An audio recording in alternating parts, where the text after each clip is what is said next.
Hello students, welcome again. So today's session is about life process. Okay, class 10 bio, chapter 6 of NCERT, life process. Okay, let's start. So life process, it means it will tell the difference whether the thing is alive or live. What is alive and what is not alive. How we tell the difference between them. How we can differentiate between them. सो अगर हम देखें कि हाँ, अगर हमें ये बताना हो कि लाइफ प्रोसेस कैसे हम बता सकते हैं कि ये लाइफ प्रोसेस है या ये यहाँ पे लाइफ प्रोसेस नहीं हो रहा है. So basically we differentiate through living organism. जैसे अगर हम बोल रहे हैं, if we breathe, if we shout, if we speak, if we move, if we can walk, it means we are alive. ठीक है. अगर और भी कोई ऑर्गेनिज्म हो गए, कोई भी एनिमल हो गए, अगर उनमें मूवमेंट हो रही है, in the other thing, if they grow and show some sort of movements also, so we can say that this is alive. ठीक है. तो मॉलिक्यूलर मूवमेंट होने के लिए we need a life. Molecular movement in the sense, let it be, movement के लिए we need to define, we needed for life, हमें life की जरूरत है. And what's called life process, so the basic function perform by living organism to maintain their life. मतलब उनकी body में जो भी बेसिक फंक्शन, जैसे हमने सेल पढ़ा है, तो cell is the basic and structural unit हम बोल सकते हैं ऑर्गन का. तो सबसे छोटा जो उसका स्ट्रक्चर होता है, जो सबसे बेसिक नीड होती है. तो लाइफ प्रोसेस के लिए भी जो बेसिक फंक्शन परफॉर्म करता है कोई भी living organism. I tell you ना, differentiate between living and non living.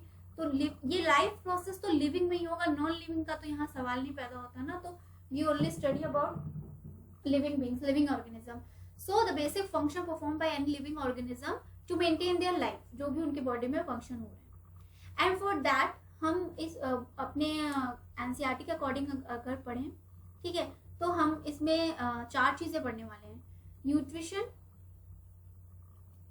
ये सारे बेसिक फंक्शन है किसी भी लिविंग ऑर्गेनिज्म के. ये सारे बेसिक फंक्शन है जो कि एक लाइफ प्रोसेस के अंडर में आएगा. रेस्पिरेशन, ट्रांसपोर्टेशन,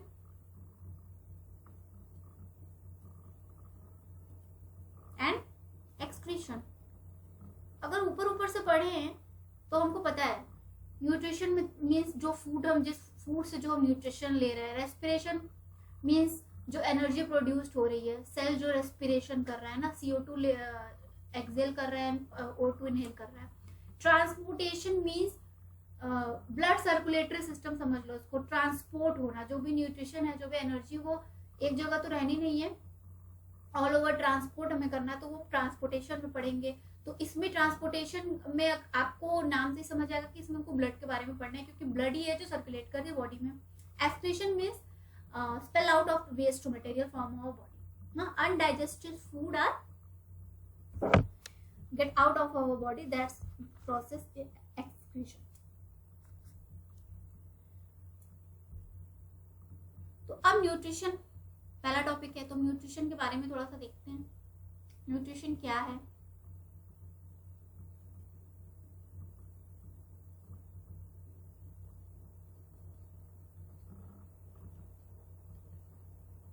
अभी आपने बोला फूड का लेना, सिर्फ फूड का लेना तो नहीं होगा ना. The process of taking food by any organism and its utilization by body for performing various other life process. हमारी बॉडी में जो भी मेटाबॉलिक एक्टिविटीज में, हमारी बॉडी में जो भी एक्टिविटीज हो रही है, we call them as a metabolic activities. So what is nutrition? ये एक प्रोसेस है. This is a process of taking food by any organism, by any living organism. Okay. And its utilization by the body, और body उसका use करे for what? For performing various metabolic activities or various function of other life process. Now the modes of nutrition are, one is autotrophic and another one is heterotrophic. Now what is autotrophic and what is heterotrophic? So the mode of nutrition in which organism in which living organisms synthesize or make their own food. बस इतना ही पढ़ा है हमने अभी तक. जो अपना खाना खुद से बना ले, that's called autotrophic. Okay, correct. This definition is correct, but not a complete. Mode of nutrition in which organisms synthesize their own food, right? From simple inorganic substance, from the substance which is present in our nature. For example, carbon dioxide, water, sunlight. इन सब का use करके, ऐसे तो हम भी अपना खाना खुद बनाते हैं, दाल चावल खुद बनाते हैं, देन खाते हैं. तो फिर हम भी autotrophic mode of nutrition use करते हैं, यानी कि हम भी इसी में आते हैं. बट नहीं, प्लांट्स और हमारे में यही फर्क है कि प्लांट जो है वो इन्वायरमेंट से जो इनऑर्गेनिक सब्सटेंस है उसको इनटेक करके अपना खाना बनाती है, मगर हम तो प्लांट पे डिपेंड है ना. हम तो वो चीजें ऐसे ही मतलब पका कर खाते हैं, बट बना कर नहीं खाते. वो चीज हम नहीं इनटेक कर रहे हैं, हम नहीं उसको बना रहे हैं. तो वो आपका आगे ऑटोट्रॉफिक में जो carbon dioxide, water, oxygen and sunlight का यूज करे. तो इसमें सबसे अच्छा एग्जांपल है आपका प्लांट हो गया. और एक एल्गी होता है, ब्लू ग्रीन एल्गी होता है, आप देखते हो ब्लू ग्रीन एल्गी आपने देखा होगा. पानी के ऊपर एक काई सी जम जाती है, उसके अंदर पानी रहता है, वो एल्गी उसी के ऊपर सर्वाइव करता है ना. तो वो ब्लू ग्रीन एल्गी होता है. ये आई थिंक ये फर्स्ट माइक्रो ऑर्गेनिज्म था टू बी डिस्कवर्ड, जो डिस्कवर्ड हुआ था. ओके, अगर हम ऑटोट्रॉफिक की बात कर रहे हैं और प्लांट्स की बात कर रहे हैं, तो प्लांट्स का हम प्रोसेस देख लेते हैं कि how can we say that plant is autotrophic. Means plants use the mode of autotrophic nutrition. Okay, तो बस इसके बारे में थोड़ा सा जान लेते हैं. तो प्लांट अपना खाना बनाती है by which process? Everyone knows photosynthesis. Everyone knows कि फोटोसिंथेसिस से प्लांट अपना खाना बनाती है. Now this process is not so easy as we think. This is a complex process. Okay, this is a complex process by which green plants, mainly green plants, make their or synthesize their food. So first of all, let's write the reaction of photosynthesis. Okay, CO2 मैंने बोला ना, CO2 का use करो, H2O का use किया, sunlight का use किया, फिर हमारा प्रोडक्ट दिया. क्या दिया? खाना बनाया. खाने में क्या बनाया? ये बनाया? नो, यही बनाया, ग्लूकोज बनाया. ओके, साथ में ऑक्सीजन, प्लांट ऑक्सीजन देती है, और कुछ वाटर बनाया. Now this is not a balanced equation. आपने बैलेंस केमिस्ट्री में पढ़ा होगा. Let's balance this. It is a very easy, आपको आराम से समझ में आ जाएगा. मतलब दोनों तरफ आपके मॉलिक्यूल्स जो है, जो भी मॉलिक्यूल्स यूज हुए हैं वो इक्वल होने चाहिए. अच्छा, one thing is missing in this reaction. या chlorophyll is missing. This reaction happens, but if chlorophyll is not present, this reaction doesn't possible. ये reaction possible नहीं होगा. अच्छा, ये जो एक पॉइंट आप की पॉइंट याद रखो, ये जो ग्लूकोज बना है ये कुछ स्टार्च के फॉर्म में भी प्लांट अपने पास स्टोर कर लेता है ना. हमेशा तो दिन भर तो वो खाता नहीं रहेगा, बट फोटोसिंथेसिस तो पूरे डे टाइम में चलता रहता है. ओके, अच्छा, नाइट में फोटोसिंथेसिस होता है कि नहीं, ये हम आगे पढ़ेंगे. ओके, चलो अभी बता देते हैं. यहाँ पे पूरे डे टाइम पे आपको फोटोसिंथेसिस होता है, तो एवरी टाइम तो उसको भूख नहीं लगी है कि वो खाना खाता रहेगा. आई मीन बनाता तो रहेगा, खाता रहेगा. इट्स नॉट कि वो अपने ग्रोथ में हर टाइम उसको यूज करता रहे. तो वो कुछ स्टार्च के फॉर्म में भी स्टोर करता है. Whenever they needed they take out from starch. Okay, let. तो यहाँ पे रॉ मटेरियल आपका हो गया कार्बन डाइऑक्साइड और वाटर, और आपका एंड प्रोडक्ट आपको क्या मिला? आपको ग्लूकोज मिला और ऑक्सीजन मिला. ये तो हो गया फोटोसिंथेसिस का रिएक्शन. अब नाउ साइड इसका देखते हैं क्या होता है. यहाँ पे एक टर्म आया है क्लोरोफिल. देखो, जैसे एनिमल सेल हमने क्लास 9 में पढ़ा हुआ है, उस जैसे एनिमल सेल में, एनिमल सेल है अगर, तो उसमें कई सारे ऑर्गेनेल्स होते थे, डिफरेंट डिफरेंट. न्यूक्लियस होते थे, राइबोसोम्स होते थे, माइटोकॉन्ड्रिया होते थे, एंडोप्लाज्मिक रेटिकुलम होते थे, बहुत सारे ऑर्गेनेल्स होते थे. उन सारे ऑर्गेनेल्स को हम सेल ऑर्गेनेल्स बोलते थे. जैसे ये एक सेल है, इसके अंदर बहुत सारे सेल ऑर्गेनेल्स हैं, और ये जो इसका जिस प्लाज्म में वो चीज है उसको हम साइटोप्लाज्म बोलते थे। मतलब सेल के अंदर आपका ये साइटोप्लाज्म पूरा लिक्विड फॉर्म में होता है, उसमें कई सारे सेल ऑर्गेनल प्रेजेंट होते हैं। सेम आपके प्लांट में भी एक सेल ऑर्गेनल होता है जिसको हम लोग बोलते हैं क्लोरोप्लास्ट। ये भी आप लोगों ने पढ़ा होगा क्लास 9 में, आपका क्लोरोप्लास्ट। ठीक है, यही क्लोरोप्लास्ट है जो फोटोसिंथेसिस का साइट है, मतलब फोटोसिंथेसिस का रीजन है। इन क्लोरोप्लास्ट के पास एक क्लोरोप्लास्ट में छोटे छोटे डॉट डॉट टाइप में पिगमेंट प्रेजेंट होता है। इस क्लोरोप्लास्ट पे पिगमेंट प्रेजेंट होता है, दैट पिगमेंट इज क्लोरोफिल। वही पिगमेंट जो है क्लोरोफिल है यहाँ पे। नाउ क्लोरोफिल करता क्या है, क्लोरोफिल सनलाइट की एनर्जी, सन से जो भी लाइट आ रही है उसको कैप्चर करता है। Chlorophyll captures the falling sunlight, ठीक है, और उसके बाद फिर उस सनलाइट को वो यूज करता है, फिर लाइट एनर्जी से वो केमिकल एनर्जी में कन्वर्ट होता है। यहाँ पे रिएक्शन में लाइट एनर्जी केमिकल एनर्जी में रिड्यूस होती है और फिर हमें ये प्रोडक्ट यहाँ पे मिलते हैं। ठीक है, तो फोटोसिंथेसिस अगर देख रहे हैं तो देखो, एक प्लांट के लीफ का एग्जांपल लेते हैं। जैसे अगर ये एक लीफ है, सॉरी, ऐसे ऐसे कुछ लीव्स होते हैं ना, ऐसे कुछ लीव्स होते हैं। सो आपके एनसीईआरटी में इसका क्रॉस सेक्शन दिया है, मतलब अगर बीच से इसको हिस्सा काट दो तो ऐसा वाला हिस्सा आपके एनसीईआरटी में दिया होगा इस तरीके से, और फिर उसकी लेबलिंग की हुई है, कोई इशू नहीं है। यहाँ पे हम पूरी पत्ती के बारे में देखते हैं। ये जो पार्ट होता है ये हमारा टिप होता है, ओके, और ये जो ये पार्ट, जो ये स्टिक वाला पार्ट होता है, ये हमारा पेटियोल होता है, ओके, ये पेटियोल हो गया। नाउ ये जो मिड रिब आपको दिख रही है, बीच में थोड़ा हार्ड जो इस पत्ती को होल्ड किया हुआ है, सपोर्ट कर रहा है, ये मिड रिब है। अब ये जो नस जैसी आपको दिख रही है ना यहाँ पे, नोज जैसी चीज, वो होती है प्लांट का वीन, और ये जो बीच का स्पेस होता है, बीन्स के बीच का स्पेस, ये होता है लेमिना। ठीक है, तो ये आपका पत्ती का आपका क्या था, एनाटॉमी था, स्ट्रक्चर था। अब फोटोसिंथेसिस में क्या होता है,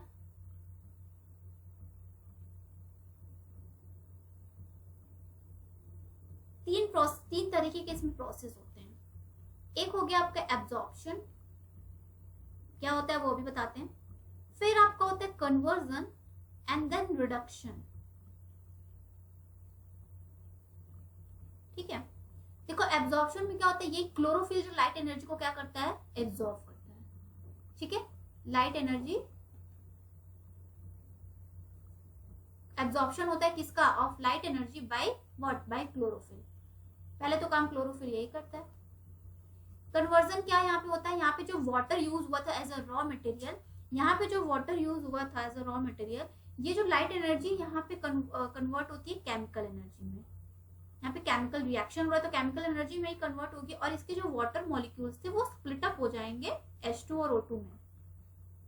तभी तो हमको एंड प्रोडक्ट, हमारा जो प्रोडक्ट था बाई प्रोडक्ट, वो हमको सॉरी एंड प्रोडक्ट हमारा O2 हमको मिला था, तो यहीं से वो चीज स्प्लिट हो जाती है। नाउ रिडक्शन में क्या होता है, जो CO2 और H2 हमारा रॉ मटेरियल था, तो CO2 का यहाँ रिडक्शन हुआ, CO2 का किस में, कार्बोहाइड्रेट में, बोल सकते हैं ना, ग्लूकोज ही तो बना, कार्बोहाइड्रेट ही तो बना। तो यहाँ पे तीन चीजें हुई, लाइट एनर्जी पहले क्लोरोफिल ने एब्जॉर्ब की, यानी कि क्लोरोफिल की वजह से ही लाइट एनर्जी एब्जॉर्ब हो रही। कन्वर्जन किसका हो रहा है, लाइट एनर्जी से केमिकल रिएक्शन हो रहे हैं वहां पे, जिसमें कि वो H2O जो है वो कन्वर्जन में क्या हो गया, स्प्लिट हो गया H2 और O2 में, और CO2 का रिडक्शन हो गया वहां पे। ठीक है, ऑक्सीडेशन में रिडक्शन हो गया वहां पे कार्बोहाइड्रेट में। ठीक है, CO2 और H2O का हमने यूज किया तो हमको ग्लूकोज और ऑक्सीजन मिल गया, कुछ वाटर मॉलिक्यूल्स मिल गए। तो ये था आपका फोटोसिंथेसिस के इवेंट थे आपके। अच्छा, एनसीईआरटी में एक और चीज है कि ये जो सारे प्रोसेस है ना, ये एक साथ एक के बाद एक नहीं होते हैं, कुछ टाइम भी लेते हैं। जैसे कि डेजर्ट प्लांट्स होते हैं, जो जीरोफाइटिक प्लांट्स होते हैं, वो क्या करते हैं, वो रात को क्या करते हैं, कार्बन डाइऑक्साइड मोस्टली वो रात को टेकअप कर लेते हैं ना, ले लेते हैं कार्बन डाइऑक्साइड एट नाइट में।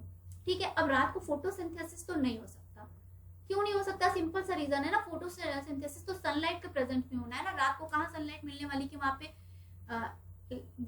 लाइट एनर्जी वो ले तो वहां पे तो एक काम वो रात को कर सकते कि वो CO2 को ग्रैब कर ले, टेक इन कर ले, फिर उसके बाद ग्लूकोज बनाने से पहले जो इंटरमीडिएट प्रोडक्ट होते हैं, मतलब कि अगर उसने CO2 लिया और फिर H2O लिया, डायरेक्ट ग्लूकोज बना दिया, ऐसा नहीं होता, बीच में कुछ इंटरमीडिएट प्रोडक्ट भी बनते हैं, तो रात में वो इंटरमीडिएट प्रोडक्ट कुछ फॉर्म हो जाता है, कुछ इंटरमीडिएट कंपाउंड फॉर्म हो जाता है जो कि क्लोरोफिल अपने पास एब्जॉर्ब करके रख लेता है। क्लोरोफिल जो होता है वो ग्रीन प्लांट पे क्लोरोप्लास्ट एक सेल ऑर्गेनेल होता है, हर सेल ऑर्गेनेल के पास अपना अपना क्लोरोप्लास्ट होता है और वो क्लोरोप्लास्ट के पास एक पिगमेंट क्लोरोफिल होता है। क्लोरोफिल क्या करता है, वो CO2 जो भी एब्जॉर्ब किया हुआ रहता है, जितने भी कार्बन डाइऑक्साइड रात को लिया प्लांट्स ने लिया हुआ होता है, वो एक CO2 से कुछ एक बीच का एक इंटरमीडिएट कंपाउंड बना करके क्लोरोफिल रखा रहता है अपने पास। And then when the light energy के मतलब सन से जब भी लाइट एनर्जी उसको मिलती है, वो क्या करता है, क्लोरोफिल उसको एब्जॉर्ब करता है और during the day time photosynthesis के लिए वो रिएक्शन, वो कन्वर्जन फिर वहां से स्टार्ट, जैसे उसको लाइट मिली, ठीक है, जैसे उसको लाइट मिली CO2 उसने लिया हुआ था, वहां से कन्वर्जन स्टार्ट हो जाएगा। ठीक है, तो डे टाइम में ये चीजें होंगी, बट रात को CO2 वो ग्रैब कर सकते हैं। ये डिजर्ट प्लांट ही ज्यादा करते हैं ना, जो जीरोफाइटिक प्लांट होते हैं ज्यादातर। तो ये 3 प्रोसेस इमीडिएटली हो, एक के बाद एक हो, इट्स नॉट नेसेसरी, यही बताना था।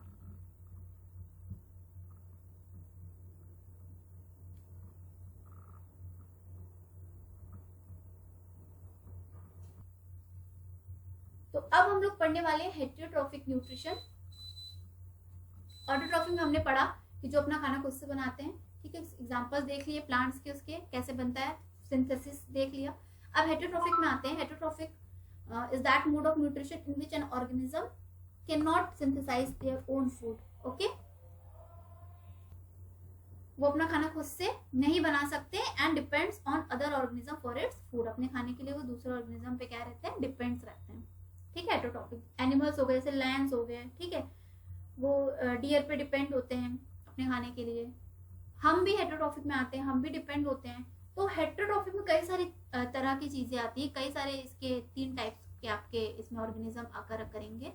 पहला आपका होगा पैरासाइटिक, ठीक है, फिर आपका होगा सैप्रोफाइटिक और फिर आपका होगा होलोजोइक। चलो जान लेते हैं क्या होता है। देखो पैरासाइटिक में क्या होता है, पैरासाइट जो वो ऑर्गेनिज्म होते हैं जो अपना खाना क्या करते हैं, किसी और ऑर्गेनिज्म के बॉडी से डिराइव करते हैं।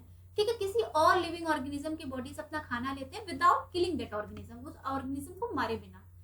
इसका एग्जांपल आप ले सकते हो राउंड वर्म। हमारे पेट में कभी देखो ना कीड़े पड़ जाते हैं, केंचुए पड़ जाते हैं, राउंड वर्म हो गए। प्लाज्मोडियम एक बैक्टीरिया होता है, ये बहुत ही खतरनाक बैक्टीरिया है and this bacteria, this is the vector of malaria. Malaria को फैलाने वाला ये बैक्टीरिया है प्लाज्मोडियम। ठीक है, ये मच्छर क्या करते हैं, नॉर्मल जो मॉस्किटो होते हैं, मेनली फीमेल मॉस्किटो जो होती हैं, फीमेल मॉस्किटो इसमें इस काम को करती है। फीमेल मॉस्किटो जो है प्लाज्मोडियम को कैरी करती हैं। ठीक है, उनके अंदर प्लाज्मोडियम बैक्टीरिया होता है और वो जब हमें वो मच्छर अगर हमें काट ले तो हमारे ब्लड में वो क्या कौन सा बैक्टीरिया छोड़ जाती है, प्लाज्मोडियम बैक्टीरिया। अब वो प्लाज्मोडियम बैक्टीरिया एक पैरासाइटिक मोड ऑफ न्यूट्रिशन करता है, वो हमारी बॉडी में रहता है और वो हमारी बॉडी से ही न्यूट्रिशन लेता है, प्रोवाइड करता है, बट हमें वो क्या कर देता है, बीमार तो कर देता है बट हमें किल नहीं करता। तो ये 2 बैक्टीरिया आपके हो गए। सेप्रोफाइटिक बैक्टीरिया क्या होते हैं और न्यूट्रिशन क्या होता है। सेप्रोफाइटिक न्यूट्रिशन कैसे ऑर्गेनिज्म अकर करते हैं, ऑर्गेनिज्म जो ऐसे ऑर्गेनिज्म जो अपना खाना जो है ना डिकेइंग ऑर्गेनिक मैटर से लेते हैं, मतलब जो ऑलरेडी जो ऑर्गेनिक जो सब्सटेंस ऑलरेडी खत्म हो चुका है, खराब हो चुका है, चाहे वो डेड प्लांट हो चाहे वो डेड एनिमल हो। मींस सेप्रोफाइटिक एक तरीके से ना क्लियरेंस का काम कर रहा है, मतलब जो भी अगर सड़े गड़े पेड़ है या फिर कोई जानवर मर गया है तो ये सेप्रोफाइट और न्यूट्रिशन क्या करते हैं, वो ऑर्गेनिज्म जो सेप्रोफाइटिक मोड ऑफ न्यूट्रिशन का यूज करते हैं वो उस डिकेड एनिमल और डिकेड प्लांट को कंज्यूम करते हैं, उनसे अपना वो खाना लेते हैं। ठीक है, इसका सबसे अच्छा एग्जांपल आपको मशरूम हो गया, फंगाई हो गया। ठीक है, ये क्या करते हैं, जैसे कि जो सड़े हुए देखो आप ब्रेड वगैरह उस पर फफूंदी लग जाती है, फंगाई लग जाती है, तो वो उस खाने को खराब कर देती है और उसी खाने से वो सर्वाइव भी करती है, उस खाने के ऊपर वो बैठ जाती है पूरी तरीके से। मशरूम सेप्रोफाइटिक न्यूट्रिशन का सबसे अच्छा एग्जांपल है। मशरूम जो होता है वो सेप्रोफाइटिक मोड ऑफ न्यूट्रिशन लेता है। होलोजोइक, ये तो बहुत ईजी है, सब जानते हैं, ह्यूमन बीइंग। हम कौन सा न्यूट्रिशन लेते हैं, होलोजोइक न्यूट्रिशन। क्या होता है holozoic nutrition, holozoic nutrition mode of nutrition हम ऐसे ऑर्गेनिज्म लेते हैं जो क्या करते हैं, बहुत ही कॉम्प्लेक्स फूड मटेरियल हो, जैसे कि हमारा खाना वो बहुत ही कॉम्प्लेक्स होता है हमारा खाना, वो क्या वो उस कॉम्प्लेक्स जो फूड मटेरियल है बॉडी में, वो उस इंजेशन के प्रोसेस से, डाइजेशन के प्रोसेस से, एब्जॉर्प्शन के प्रोसेस से, इजेशन के प्रोसेस से उस फूड को सिंपल बनाए। कहने का मतलब है कि इसको पूरा डाइजेस्टिव सिस्टम चाहिए, मतलब जो कॉम्प्लेक्स फूड हम ले रहे हैं उस फूड का प्रॉपर डाइजेस्टिव एक सिस्टम बनता है। वो खाना हम इंजेक्ट लेते हैं, फिर वो खाना डाइजेस्ट होता है, एब्जॉर्ब होता है, सिमुलेट होता है, ये सारे फंक्शन जो जिस ऑर्गेनिज्म के अंदर होते हैं वो होलोजोइक न्यूट्रिशन में आते हैं। ठीक है, चलो ये हो गया। अब हम फाइनली पढ़ेंगे nutrition in what, nutrition in human being. अब हम देखने वाले हैं यहाँ पे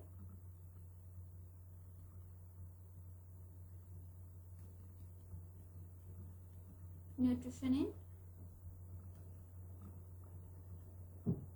ह्यूमन बीइंग।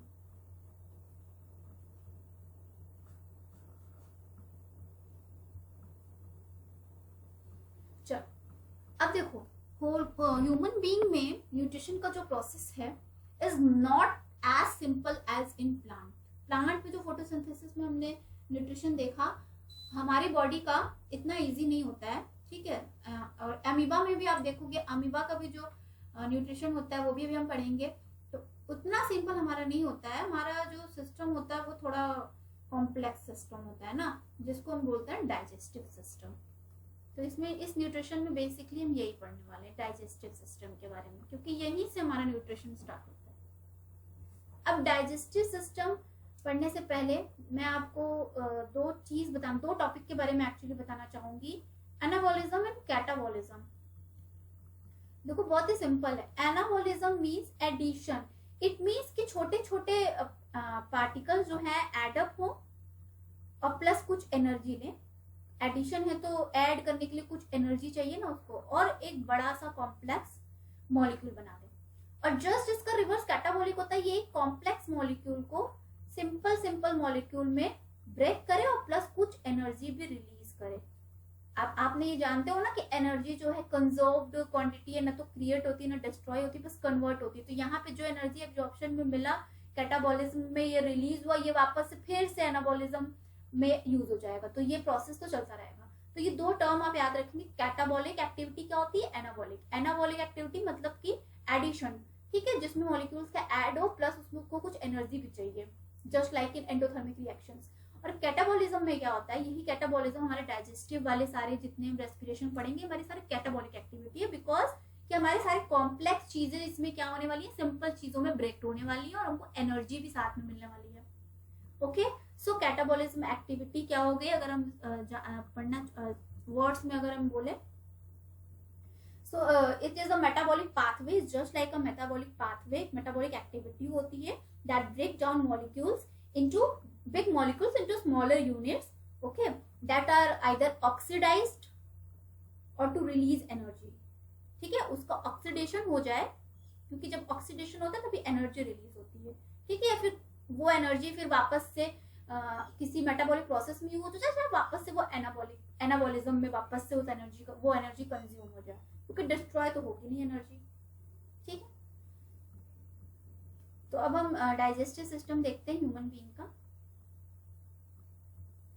देखो, इसके लिए हमको जानना होगा एलिमेंट्री कैनाल के बारे में।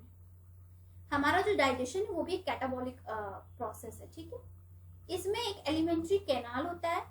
डाइजेस्टिव सिस्टम हमारे दो चीजों से कंसिस्ट होते हैं, हमारा एलिमेंट्री कैनाल से होता है और कुछ इसमें डाइजेस्टिव ग्लैंड्स होते हैं। तो पहले हम इनका एनाटॉमी देखेंगे, इनका वो देखेंगे, क्या बोलते हैं उसको, कंपोनेंट्स देखेंगे, उनके बारे में जानेंगे, तब फिर हम फंक्शन पढ़ेंगे। बिकॉज अगर हमको कंस्ट्रक्शन और वर्ड्स के बारे में नहीं पता होगा तो हम वर्किंग और उसका न्यूट्रिशन का मोड आगे कैसे पढ़ेंगे कि क्या क्या वर्क और कैसे कैसे क्या क्या होता है। तो देखो, डाइजेशन में एक टर्म एलिमेंट्री कैनाल में, सॉरी, कौन कौन से टर्म आते हैं, माउथ, यू ऑल नो, ठीक है, ये तो आप लोग जानते ही हो। Okay, one thing more, if you are confused in what is alimentary canal, it's just a long tube extending from your mouth to the anus। मतलब एक लंबा एक ट्यूब होता है जो हमारे माउथ से स्टार्ट होता है और एनस तक जाता है, वो एक कैनाल होता है उसमें कितनी सारी चीजें आती है। तो सबसे पहले आपका आता है हमारा माउथ आता है, ठीक है। माउथ में आपकी बक्कल कैविटी आपकी पूरी आ जाती है माउथ में, ठीक है, बक्कल कैविटी। फिर एक आता है जिसका नाम आपने सुना होगा फूड पाइप, जिसको हम लोग बोलते हैं ईसोफेगस, ठीक है। ईसोफेगस ये फूड पाइप ही होता है ना, बायो लैंग्वेज में इसको हम लोग ईसोफेगस बोलते हैं, फूड पाइप। फिर आपका आता है स्टमक, साइड में इसके लिवर होता है स्टमक के सटा, स्टमक के नीचे आपके पेनक्रियाज होते हैं, ये दोनों साइड साइड में होते हैं स्टमक के जस्ट नीचे आपका। फिर इसके बाद स्मॉल इंटेस्टाइन आता है आपके एलिमेंट्री कैनाल में, और क्या आता है आपका लार्ज इंटेस्टाइन आता है, आपका रेक्टम आता है, और आपका एनस आता है। ये तो आपका एलिमेंट्री कैनाल का और फिजिकल स्ट्रक्चर आपका है। अब हम जान लेते हैं क्या क्या होता है इसमें एलिमेंट्री कैनाल में। जो आपका बक्कल कैविटी होता है उसमें आपके टीथ होते हैं, है ना।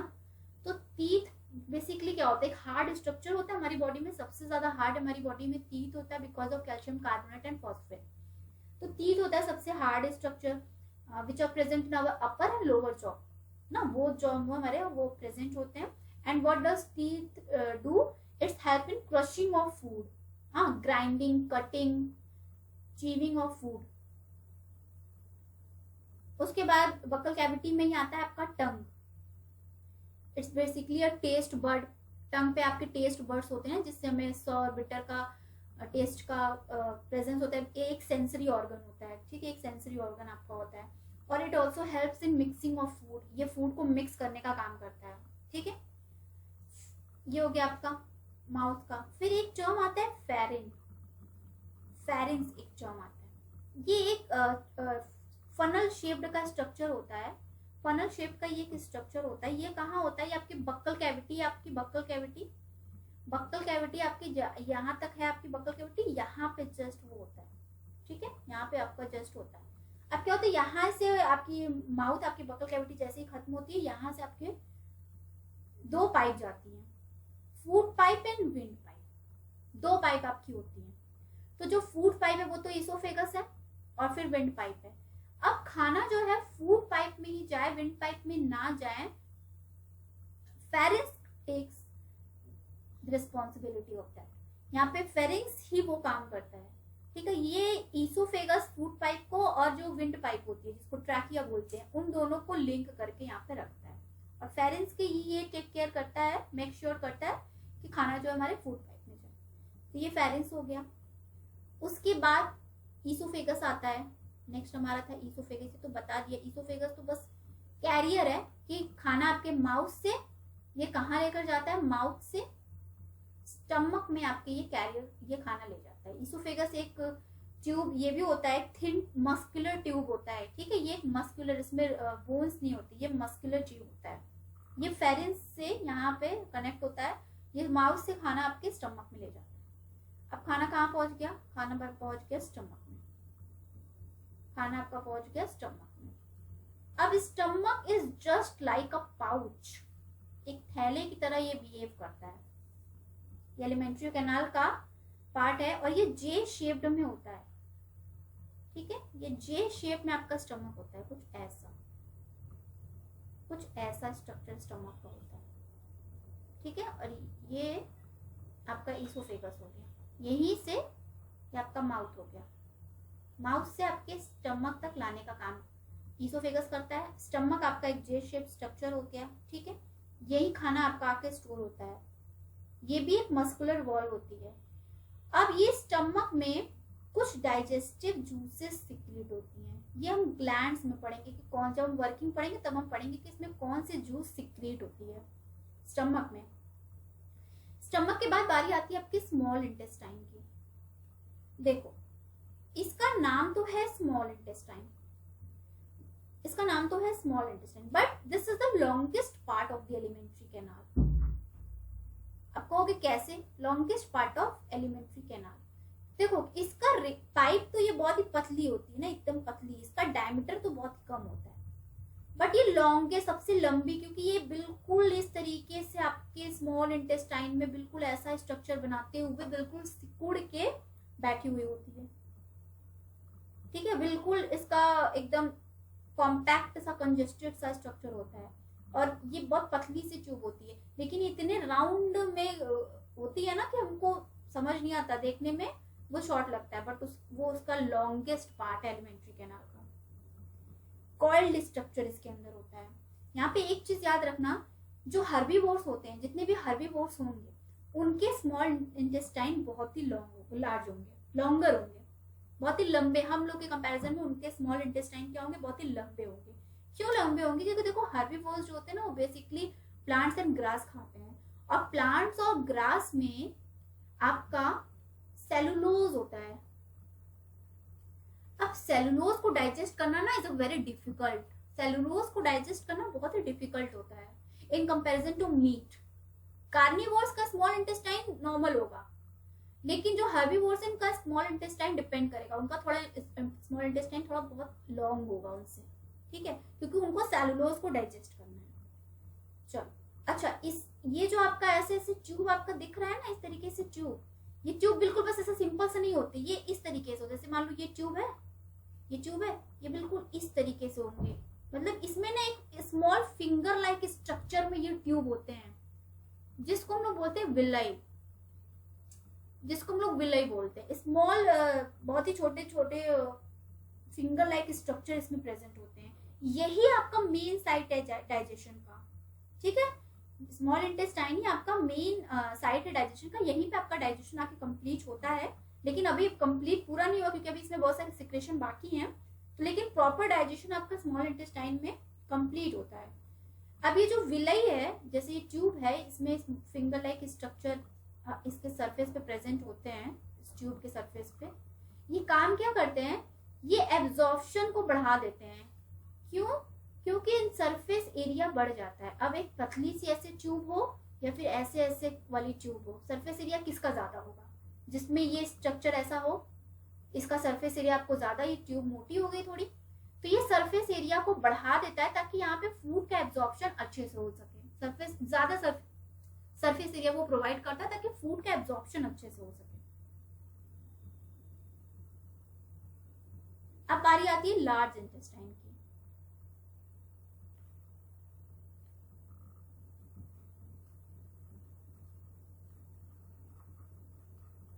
ये नाम से तो लार्ज इंटेस्टाइन है,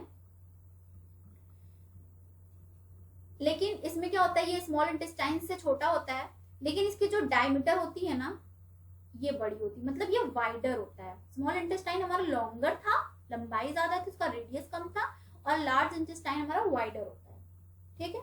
उसके बाद रेक्टम,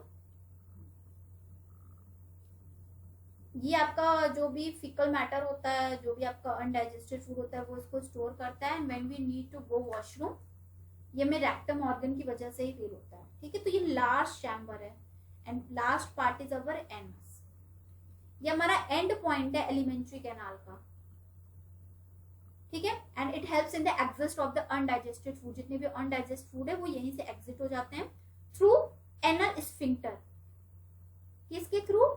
एनल स्फिंक्टर। अब ये एनल स्फिंक्टर क्या होता है, देखो एनल ये स्फिंक्टर क्या होता है, ये कॉन्ट्रैक्शन और रिलैक्सेशन करता है, जिसकी वजह से कोई चीज आगे ट्रेवल कर, जैसे कि अगर हमें आगे ट्रेवल करना बहुत क्राउड है तो हम धक्का मुक्की करते हुए आगे ट्रेवल करते हैं, बिल्कुल। तो वैसे यहाँ पे हमारे डाइजेस्टिव सिस्टम में जो भी चीजें अगर ट्रेवल कर रही है किसी पाइप से, किसी ट्यूब से, तो वो कॉन्ट्रैक्शन और रिलैक्सेशन करती हुई चलेंगी आगे, तो वो आगे बढ़ पाएंगी, कॉन्ट्रैक्ट होंगी, रिलैक्स होंगी, कॉन्ट्रैक्ट होंगी, रिलैक्स, जिसकी वजह से वो चीज आगे बढ़ने में मदद मिलेगी। तो यहीं से हमारा अनडाइजेस्टेड फूड जो होता है वो एग्जिट हो जाता है, स्पेल आउट हो जाता है, ठीक है। अब आते हैं ग्लैंड्स के बारे में, ग्लैंड्स के बारे में पढ़ लेते हैं।